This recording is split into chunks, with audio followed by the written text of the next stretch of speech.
Halo guys, welcome back to Korea Ramit bersama orang Korea yang medok. Akhir-akhir ini tak lihat di Indonesia juga lumayan rame masalah judi online. Nah, kali ini aku membawakan kejadian nyata yang ada hubungannya sama judi. Dan mungkin ini juga menunjukkan betapa ngerinya judi. Langsung kita mulai. Kejadian yang mau aku ceritakan ini terjadi di bulan April tahun 2007 di Provinsi Gangwon, Desa Jongson. Dan orang yang mau aku ceritakan kepada Polo-Polo kali ini bernama Bak Jong Yun. Dia itu berusia 47 tahun dan yang lebih menarik dia itu suka judi meskipun nggak punya kerjaan. Mungkin ada yang tanya, loh kalau misalnya nggak punya kerjaan terus mau judi uangnya dari mana? Ya dia itu minjem uangnya dari rentenir swasta gitu. By the way, untuk orang Korea kita itu dilarang untuk bermain judi. Jadi kalau misalnya aku ke luar negeri main judi, bolehnya boleh. Tapi kalau misalnya sebatas kayak 1 juta, 2 juta gitu bisa dibilang oke, nyoba gitu. Tapi kalau misalnya nominalnya terlalu besar, itu bisa dianggap ilegal dan bisa dilaporkan. Nah, tapi di Korea ini ada satu tempat yang legal. Jadi kalau misalnya polo-polo liburan ke Korea, di Seoul itu ada beberapa kasino. Di Incheon juga banyak, tapi itu nggak bisa dimasukin sama orang Korea.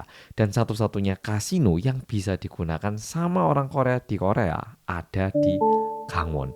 Dan ini biasanya di Korea kita bilangnya gini, orang-orang yang udah ke sana itu bisa dibilang hidupnya itu ada harapan gitu. Jadi orang-orang yang udah kecanduan judi, yo yang ngumpulnya di situ itu. Dan aku nggak pernah ke sana, tapi rumornya kalau kita ke sana katanya selama perjalanan itu banyak banget mobil-mobil bagus. Jadi orang-orang yang awalnya kaya dia main judi kecanduan, habis itu mobilnya lah apanya itu semuanya mulai digadai terus nggak bisa bayar sehingga mobilnya ditahan di situ. Katanya banyak yang kayak gitu. Oke. Nah, jadi itu satu hal yang pengen tak beritahu tapi kita lanjut lagi ke cerita hari ini. Orang yang bernama Bak Jong Yun ini dia itu suka banget judi, lebih tepatnya dia itu udah kecanduan judi. Bahkan hutangnya ke rentenir swasta ini udah mencapai nilai 460 juta Korea won atau sekitar 5,3 miliar rupiah. Di tahun 2024 5,3 miliar gede ya. Ini di tahun 2007 bayangkan.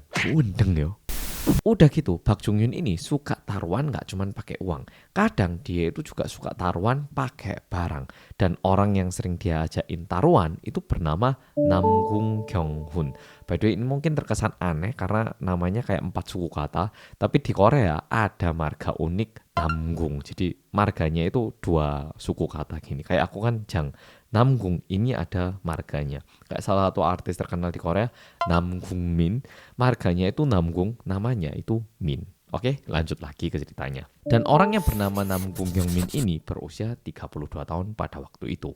Dan karena saking seringnya mereka itu taruhan, dua orang ini jadi lumayan dekat. Dan bahkan Kyung-hun ini juga sempat pinjam uang dari Jong-yun sebesar 20 juta Korea won. Mungkin di sini Polo-Polo mikir, loh katanya tadi Jong-yun nggak punya pekerjaan terus dia sendiri minjem uang lah. Kok ini minjemin uang ke orang lain gimana ceritanya?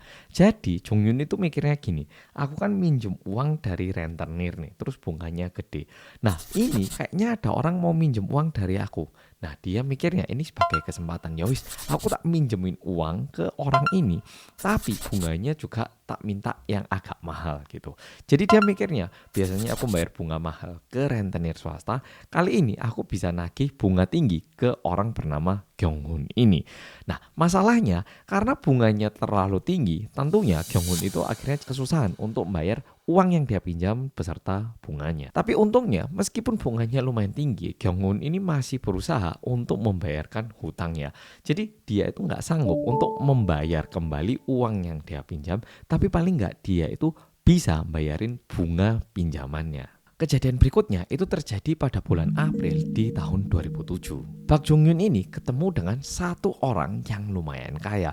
Kita sebut saja dia ini Bapak Kim gitu ya, orang yang kaya gitu. Dia ini adalah orang yang kaya dan juga sering pergi main judi. Dan mungkin karena dia ini kaya banget dan membutuhkan perlindungan, biasanya dia itu pergi ke tempat judi bersama asistennya yang dikenal sebagai Pak O. Dan di malam hari bulan April tahun 2007 itu, Pak Kim sama Bak Jong Yun ini bertemu di tempat judi. Ketemuan yang aku maksud di sini itu bukan kayak halo gitu, tapi kayak sebatas papasan.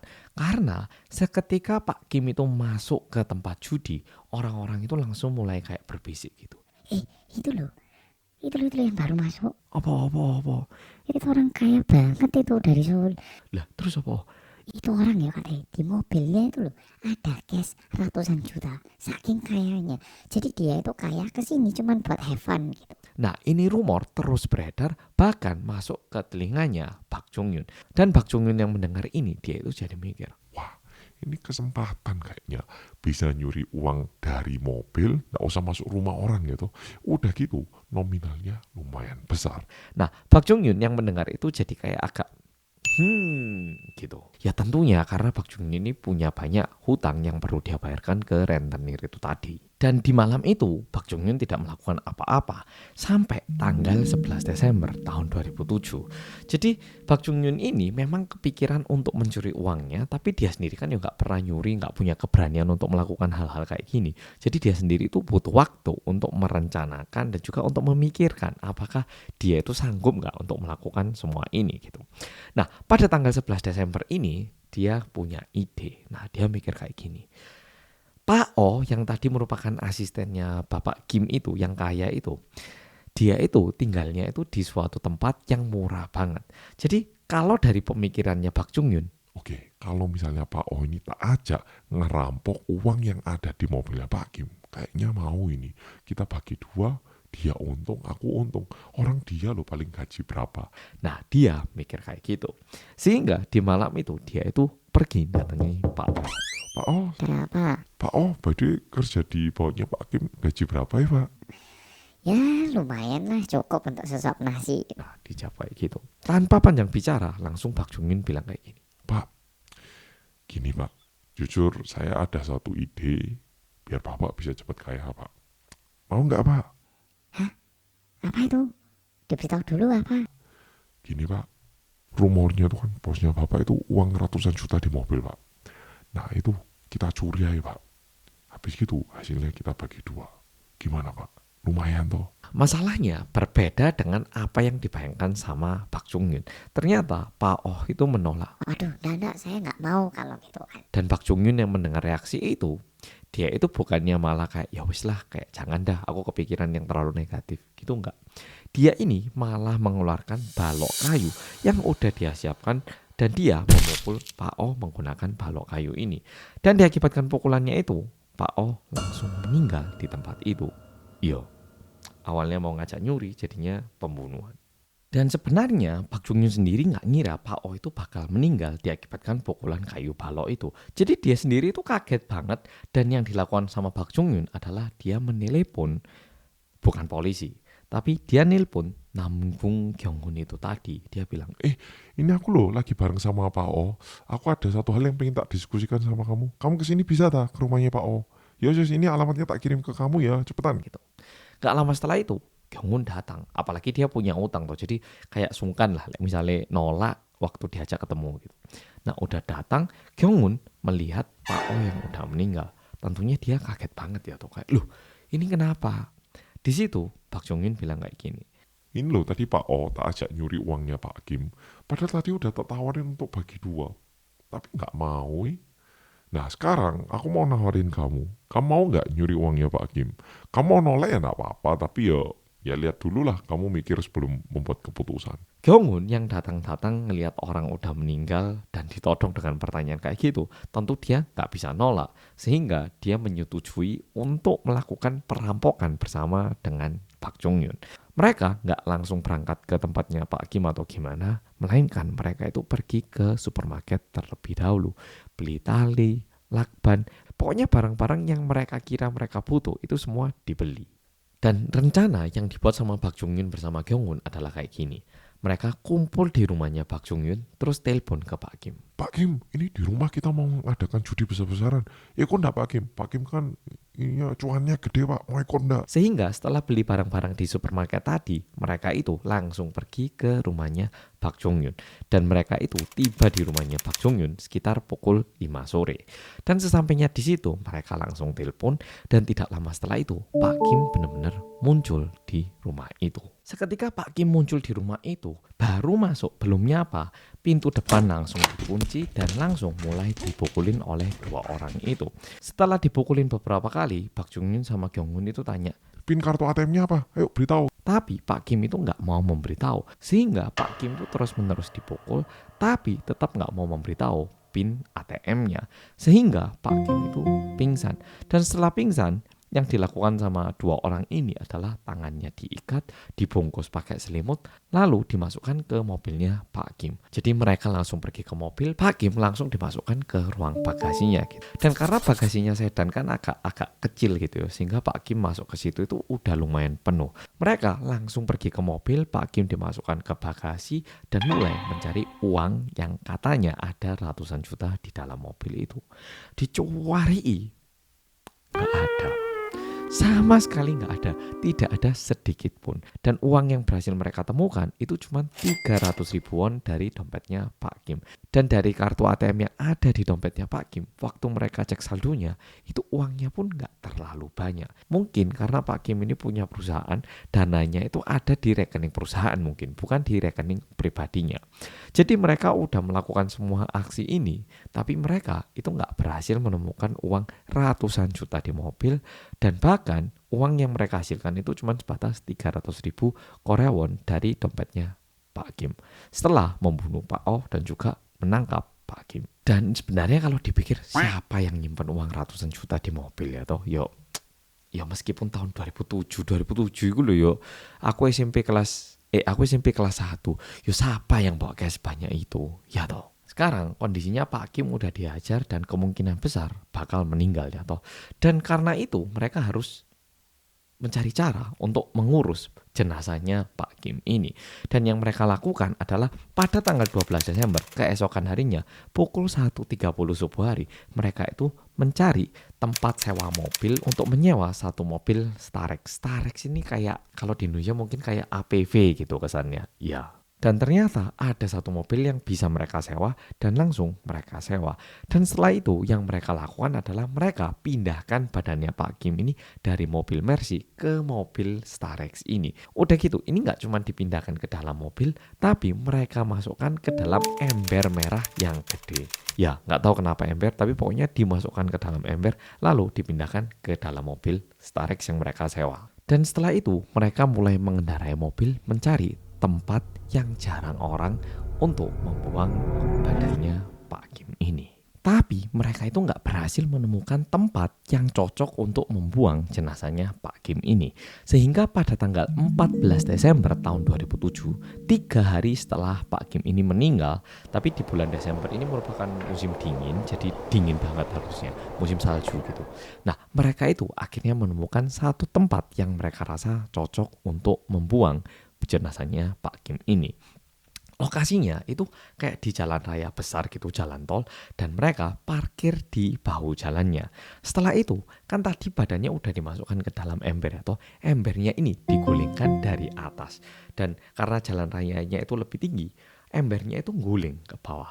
Dan setelah guling ke bawah, mereka itu juga turun dan menggali untuk menguburkan di bawah jalan raya itu. Dan tentunya mereka melakukan semua ini waktu jarang orang. Udah gitu, musim dingin, matahari itu terbenam cepat banget ya. Jam 5 itu udah gelap biasanya. Dan pada tanggal 18 Desember tahun 2007, Pak Jung Yun bersama Kyung-un, mereka itu coba ngecek satu kali lagi ke tempat mereka mengubur. Dan setelah itu, tiba-tiba Pak Jung Yun itu tidak bisa dihubungi sama siapapun, termasuk sama Kyung-un. Kayak bener-bener ngilang gitu orangnya. Dan tentunya karena Pak Kim sama Pak Oh ini udah menghilang selama 1 mingguan, polisi juga mendapatkan laporan tentang 2 orang yang menghilang ini, ya Pak Kim sama Pak Oh ini. Waktu mereka buang badannya Pak Kim, mereka itu juga memasukkan jenazahnya Pak Oh ke dalam ember itu. Jadi dua-duanya itu dibuang di tempat yang sama, sehingga polisi itu nggak bisa mencari 2 orang ini. Tapi karena polisi mendapatkan laporan, polisi itu sempat pergi ke rumahnya Pak Oh,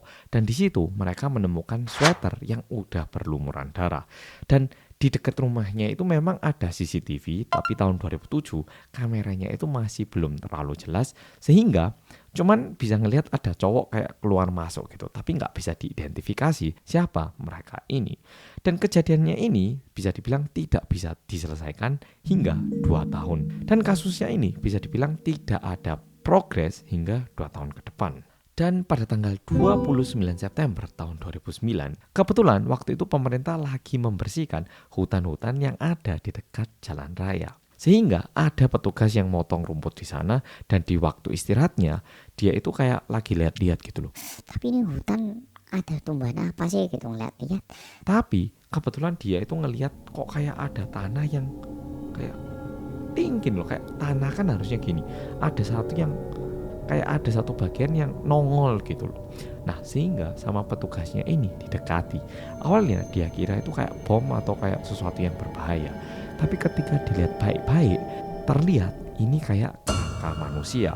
Sehingga petugasnya ini melaporkan apa yang dia temukan kepada kepolisian. Sehingga kepolisian datang dan di situ barulah kepolisian jadi tahu bahwa ini adalah jenazahnya Pak Kim dan Pak O. Jadi selama ini polisi itu nggak tahu apakah ini orang melarikan diri ataupun dibunuh atau gimana. Tapi akhirnya mereka menemukan jenazah dua orang ini. Tapi di sini ada satu hal yang menarik. CCTV yang ada di rumahnya Pak O itu kualitasnya kurang bagus. Tapi ada satu CCTV yang sangat membantu polisi, yaitu CCTV yang ada di jalan raya ini. Dan kebetulan rekaman di hari kejadian itu masih ada dan resolusinya itu lumayan bagus. Dan ketika mereka periksa, polisi itu bisa melihat dengan jelas bahwa pelakunya adalah Park Chung Yoon dan Namgung Kyung-hun ini. Dan pada tanggal 1 Desember tahun 2009, lebih tepatnya 63 hari setelah jasadnya Pak Kim dan Pak Oh ini ditemukan, polisi berhasil menangkap Kyung-hun. Dan di situ ya Kyung-hun udah nggak bisa melarikan diri karena polisi udah punya bukti dan proses hukumnya juga berjalan lumayan cepat. Dan hukuman yang diterima oleh Kyung-hun adalah penjara selama 15 tahun. Tentunya Kyung-hun ini udah nyoba banding tapi juga ditolak. Tapi masalahnya hingga saat ini Park Chung Yoon itu masih belum tertangkap. Dan ini menjadi pertanyaan yang lumayan besar. Polisi pun nggak bisa nyari dan kita pun nggak tahu kemana. Nah, ini mungkin fotonya bakal ditampilkan. Tapi kemungkinan besar ada dua kemungkinan spekulasi ini ya. Pertama, dia ini udah melarikan diri ke luar negeri. Mungkin naik kapal ke China ataupun ke Filipina ataupun ke luar negeri kemana. Dan udah tinggal dengan identitas yang baru. Atau masih tinggal di Korea tapi udah benar-benar mengubah total identitasnya sehingga orang-orang nggak mengenali Park Chung Yoon ini. Sesuai dengan posternya di sini terlihat bahwa polisi bakal ngasih uang kompensasi 10 juta Korea won kalau ada orang bisa nemukan dan juga melaporkan. Dan bahkan di tahun 2015 Park Chung Yoon ini bisa dibilang orang yang paling dicari sama kepolisian. Ya, jadi kasus kali ini sebenarnya sampai di sini belum tertangkap pelakunya, tapi polisi pun sangat terbuka untuk mendapatkan laporan ataupun informasi berhubungan dengan orang ini. Kalau misalnya polo-polo orang Indonesia tinggal di Korea, ada yang pernah ngeliat, ya coba laporkan kalau misalnya pernah ngeliat. Tapi kalau menurutku ini orang karena udah kecanduan judi, nggak mungkin berhenti judi kayaknya. Dia ini menurutku ini ya kemungkinan besar masih kerja ataupun masih ada di dekat-dekatnya tempat judi. Tapi entah kerjaannya ataupun tempat tinggalnya itu enggak di tempat yang mudah ditemukan. Mungkin di sisi gelapnya, mungkin kerja di toko mana disembunyikan, tapi tinggalnya juga di basement ataupun di tempat kayak gudang gitu. Kalau menurutku kayak gitu karena udah kecanduan judi yo, gak mudah biasanya. Dan aku pernah dengar pepatah kayak gini, orang yang suka judi itu gak bakal bisa berhenti judi, ataupun mereka itu pasti berakhir dengan kemiskinan. Tahu gak alasannya apa? Mereka itu bakal terus taruhan sampai uangnya habis. Jadi kalau menang itu pun digunakan terus sampai habis. Kalau gak habis, permainannya itu gak bakal bisa selesai. Oke, polo-polo, video kali ini sampai di sini. Makasih dan nonton dan sampai jumpa di video